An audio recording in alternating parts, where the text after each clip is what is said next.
Did you know that the world's total debt has skyrocketed to over $300 trillion? That's more than 3.5 times the size of the entire global economy. Shocking, right? Yet, most people are terrified by the idea of global debt, thinking it's a ticking time bomb waiting to explode. But what if I told you that not all debt is as dangerous as it seems? In this video, we're going to reveal some surprising facts about global debt that you won't hear on the news. You'll discover how countries like Japan can hold massive debt without falling apart, why the US isn't as vulnerable as people think, and how some nations are even using debt to invest in a greener future. So, what's the truth behind all this debt? Is it a crisis, or just a misunderstood tool? Stick around, and I'll show you why everyone gets global debt wrong, and why you shouldn't panic just yet. Chapter 1: The Debt Myth. Not all borrowing is bad. Debt gets a bad rap. We've all heard that debt is dangerous and should be avoided at all costs. But here's the thing, not all debt is harmful. In fact, debt can be a tool for growth. Think about it this way, when a government borrows money, it's often used to fund projects like building roads, schools, or hospitals, things that help the country grow. When managed well, borrowing can boost an economy. One of the key strategies is using debt for investments that will generate returns in the future. For example, the US government has historically borrowed to finance major infrastructure projects. These projects don't just benefit today's citizens, they create the foundation for future growth. According to the US Bureau of Economic Analysis, every dollar spent on infrastructure projects typically returns about $3 in economic benefits. That's a powerful reason to borrow, isn't it? Another example is Japan. Despite having one of the highest debt to GDP ratios in the world, around 230%, Japan continues to see economic growth. Why? They use their debt to invest in high-tech industries and infrastructure, ensuring that their future economy remains competitive. So, it's not about whether a country has debt, it's about how it uses that debt. If the money is spent wisely, it can lead to economic prosperity. If spent recklessly, however, debt can become a burden. The key is balance, borrow for growth, but keep an eye on future repayments. Chapter 2: Who really holds the global debt? It's not what you think. When most people think about global debt, they imagine foreign countries holding the majority of it. The common belief is that China owns a huge portion of US debt. While that's true to some extent, the picture is much more complicated. According to the US Treasury, as of 2023, China holds about $870 billion of US debt. That's less than 5% of the total US national debt. In fact, the biggest holders of US debt are not foreign nations, but US institutions themselves. The Federal Reserve owns about $6 trillion in US government debt. This is a huge portion and shows that the debt is largely owned within the country. The same is true for many nations. Domestic holders often have the largest share of government debt. But why does this matter? It's simple. When the majority of debt is held domestically, a country has more control over its financial situation. It can negotiate terms, manage inflation, and adjust policies without worrying about foreign governments calling in debts or influencing domestic policies. In other words, debt that stays within the country is less risky. Moreover, global debt is often tangled in complex systems, like bonds and derivatives, making it harder to track exactly who owns what. For instance, the European Union countries often owe each other money through various banking and investment systems, rather than relying on non-EU countries. Understanding who owns the debt is crucial because it changes how countries approach their finances. It's less about foreign creditors and more about who's in charge of the money. And in many cases, the debt isn't as dangerous as people think. Chapter 3: The Debt Cycle, a trap or an opportunity. When you hear about countries in debt, it's easy to think of it as a never-ending trap. But the truth is, many countries use debt to break free from economic stagnation. They enter a debt cycle, but with the right strategies, they can emerge stronger than before. Take the case of the United States in the post-World War II era. The US had a massive national debt after the war, but by investing in the Marshall Plan, rebuilding Europe, and driving innovation in the 1950s and 1960s, they turned that debt into an economic boom. In fact, US debt as a percentage of GDP was much higher back then, but it was the post-war investments that paid off in the long run. Countries like South Korea and Germany followed a similar path. After the Korean War and World War II, both nations were deeply in debt.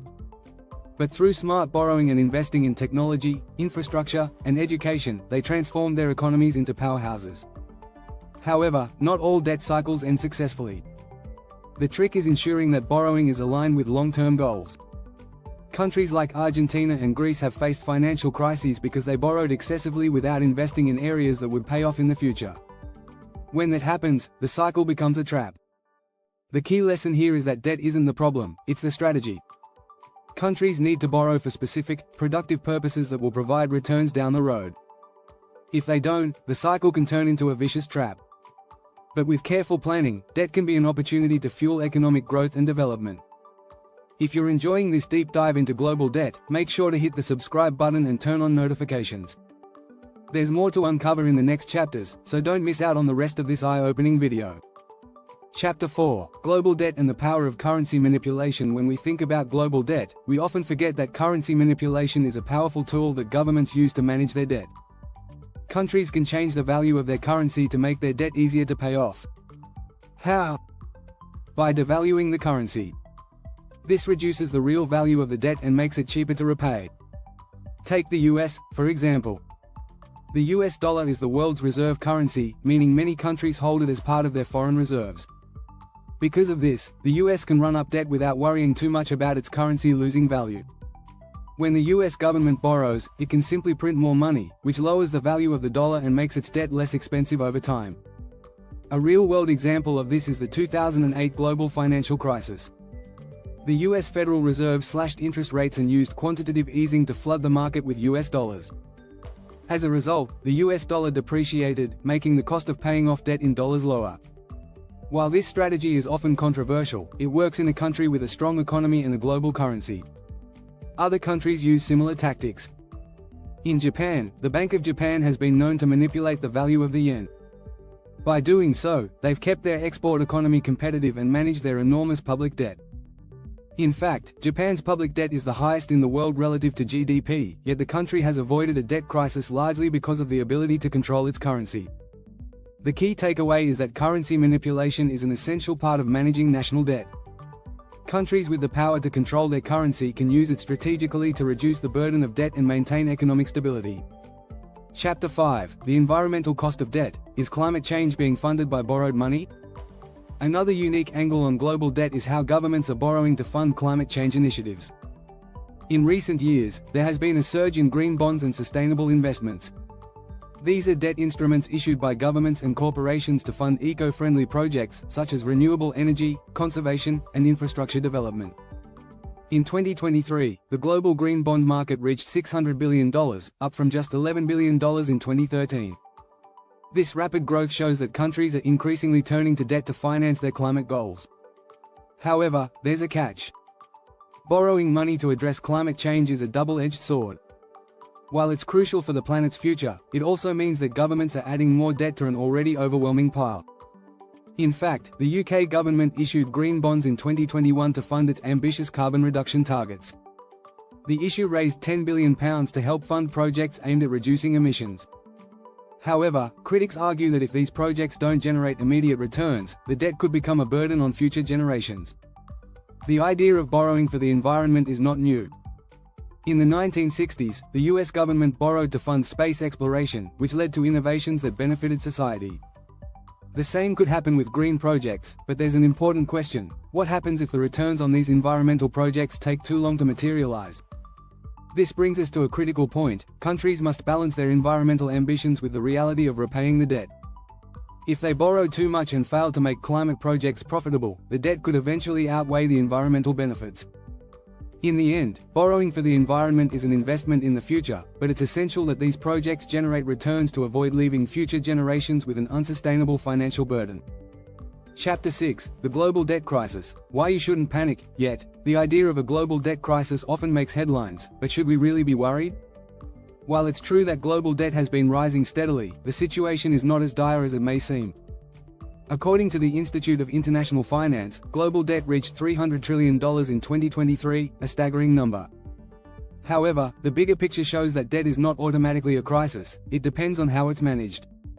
One reason to stay calm is that most countries with high debt levels have seen economic growth.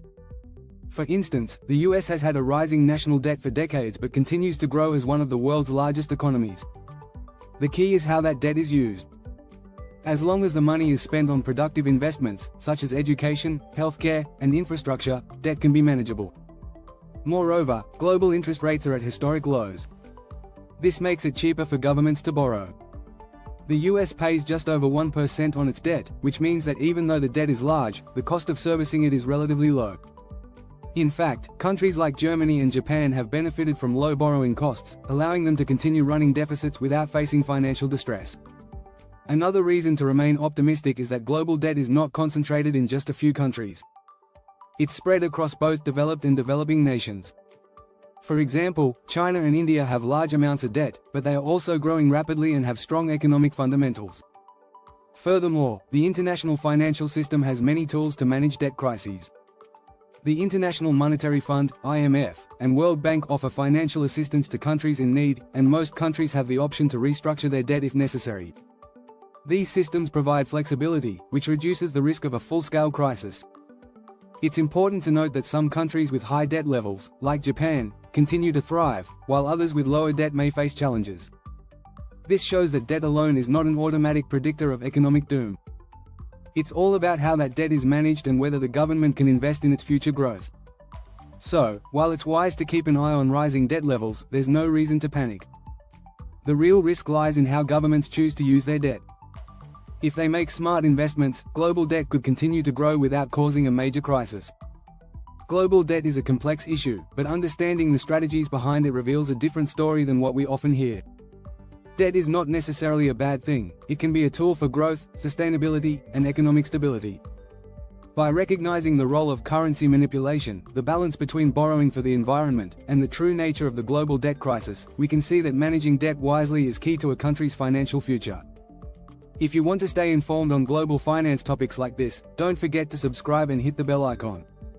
We'll keep bringing you the latest insights into the world of debt, economy, and more.